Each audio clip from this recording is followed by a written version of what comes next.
जहां दोस्तों चुनाव आयोग पर एफआईआर दर्ज, ज्ञानेश के गिरफ्तारी का बन गया माहौल।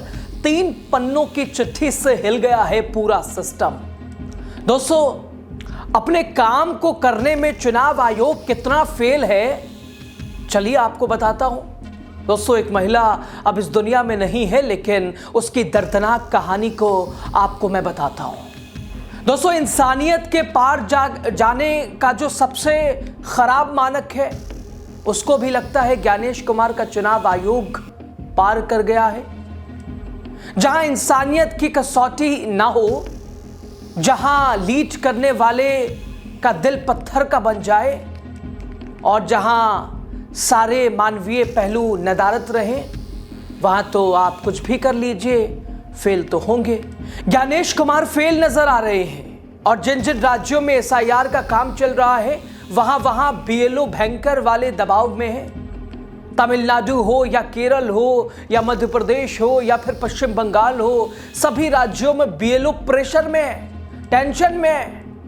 पश्चिम बंगाल में चुनाव आयोग का प्रकोप ज्यादा ही है और चुनाव आयोग के तांडव का यह हाल है कि एक ट्राइबल महिला ने अपनी जान दे दी, लेकिन उसके बाद उनके परिवार ने चुनाव आयोग के खिलाफ जो किया, उसे जानकर मुझे लगता है हर किसी को उस रास्ते पर चलना चाहिए।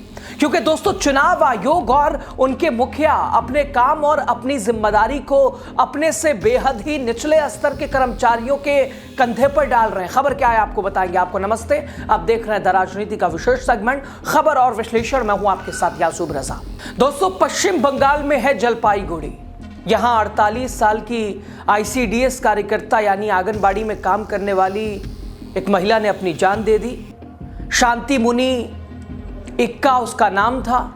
शांति मुनि को माल बाजार में मौजूद न्यू ग्लेनोको चाय बागान में बूथ लेवल ऑफिसर के रूप में नियुक्त किया गया था।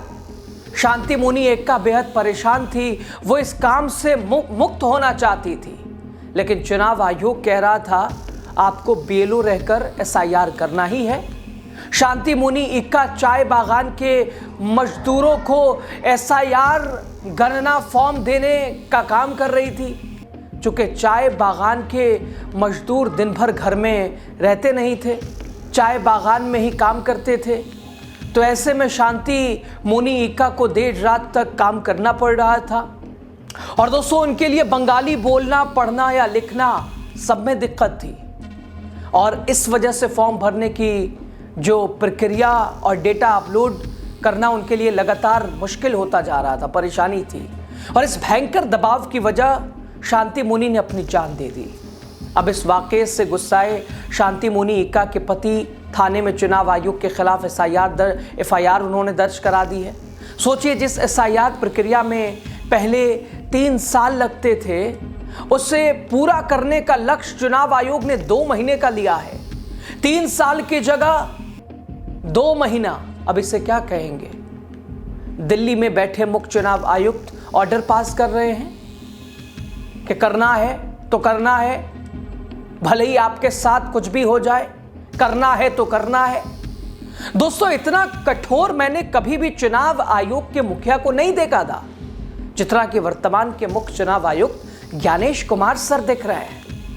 दोस्तों, शांति मुनि माल बाजार के रंगमाती ग्राम पंचायत के बूथ संख्या 20/101 की बेलू थी।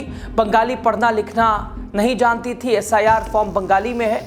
वो कई बार स्थानीय बीडीओ कार्यालय गई और ड्यूटी से मुक्त होने की गुहार लगाई, लेकिन किसी ने उसकी अपील के ऊपर ध्यान नहीं दिया, किसी ने उसकी परेशानी नहीं सुनी और उसका परिणाम ये रहा कि उन्होंने भयंकर दबाव में आकर अपनी जान ही दे डाली। शांति मुनि का बूथ एक चाय बगीचे में था, जहां दिन में उन्हें एक भी मतदाता घर पर नहीं मिलता था, क्योंकि ज़्यादातर मतदाता बगीचे में काम करते थे। उनके पास रात में घरों का दौरा करने के अलावा कोई विकल्प नहीं था। बगीचे में ऐसा करना आसान नहीं होता है। एसआईआर की ड्यूटी ने दोस्तों शांति मुनि को मानसिक रूप से तोड़ दिया था और उन्होंने इस तरह का फैसला ले लिया। ऐसा नहीं है कि पहला मामला है ये। 10 नवंबर को एक 50 साल की बीएलओ नमिता जो ICDS कार्यकर्ता भी थी, वो उनकी SIR गन्ना फॉर्म वितरित करते समय ब्रेन हैमरेज होने की वजह से मौत हो गई। नमिता पर अपने पर्यवेक्षकों द्वारा मेमारी ब्लॉक 2 बूथ पर 5 दिनों के भीतर 80% फॉर्म वितरण करने का दबाव था। और अब दोस्तों, जबकि चुनाव आयोग की वजह से पश्चिम बंगाल में स्थिति विकराल हो चुकी है, तो पश्चिम बंगाल के मुख्यमंत्री ममता बनर्जी ने राज्य में चल रही SIR प्रक्रिया के संबंध में मुख्य चुनाव आयुक्त ज्ञानेश कुमार को पत्र लिखा है। ममता बनर्जी ने मुख्य चुनाव आयुक्त से मतदाता सूची में चल रही विशेष गहन समीक्षा प्रक्रिया को रोकने की मांग की है। सीएम ममता बनर्जी ने बूथ स्तर के अधिकारियों पर अमानवीय कार्य का दबाव ये हवाला दिया है, जो राज्य भर में घर घर जाकर ये प्रक्रिया संचालित कर रहे हैं। अपने 3 पन्नों के लेटर में ममता बनर्जी ने लिखा, BLO अब मानवीय सीमाओं से कहीं आगे जाकर काम कर रहे हैं। इस समय चुनाव आयोग की प्रतिक्रिया विशेष रूप से अस्वीकार है। SIR की प्रक्रिया में लगे कर्मियों की मदद करने, समय सीमा बढ़ाने या व्यवस्थागत खामियों को दूर करने के बदले राज्य निर्वाचन आयोग ने धमकी का सहारा लिया है।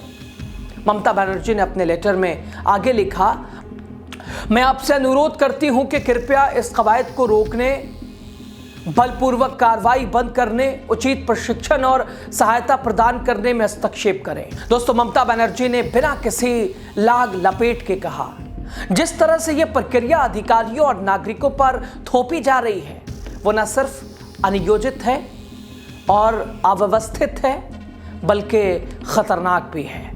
बुनियादी तैयारी, पर्याप्त योजना या स्पष्ट संचार के अभाव ने पहले दिन से ही यह प्रक्रिया को पंगु बना दिया है।